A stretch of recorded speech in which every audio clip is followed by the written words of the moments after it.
আসসালামু আলাইকুম গাইস, চলে আসলাম। ঠিক আছে, আপনার দুবাই ক্লক টাওয়ার, মানে অসাধারণ একটা টাওয়ারটা। তারপর আপনার আন্ডারগ্রাউন্ডের যে রাস্তা আছে আপনার দুবাই, এখানে দেখেন দিকে সাইডে আপনার দুবাই ন্যাশনাল ফ্ল্যাগ অলরেডি আছে।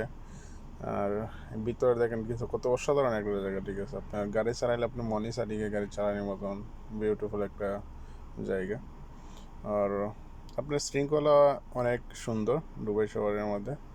তারপর সামনে দেখেন মিউজিয়াম, এই যে দেখা যায়। ঠিক আছে, আন্ডার মতন আপনার ছোটো মোটো, এটা হচ্ছে আপনি মিউজিয়াম লাইটিং যেটা দেখা যায় মিউজিয়াম। এটা অ্যাকচুয়ালি কী বলবো, এটার ভিতরে আপনার ফিউচার প্ল্যান্ট আপনার অনেক সুন্দর। এটার ভিতরে আপনার টিকিটে আপনার দুই যাইতে হয়তো বাংলাদেশে ম্যাক্সিমাম আপনার 5-6 হাজার টাকার মতন লাগে দেখতে ভিতরে। এটার ভিতরে যেটা দেখতেছেন, ঠিক আছে, আপনার আন্ডার মতন, সেটার ভিতরে আপনার অসাধারণ অ্যাকচুয়ালি জিনিসটা একটা। তো রাত্রের ভিউটা দেখতে অনেক সুন্দর।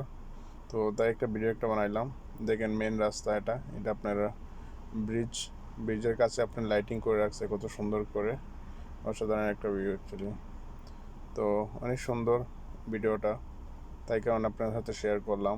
আশা করি অনেকটাই ভালো লাগছে আপনারা এই ভিডিওটা দেখে। তো অবশ্যই ভালো থাকবেন, সুস্থ থাকবেন, ভাই।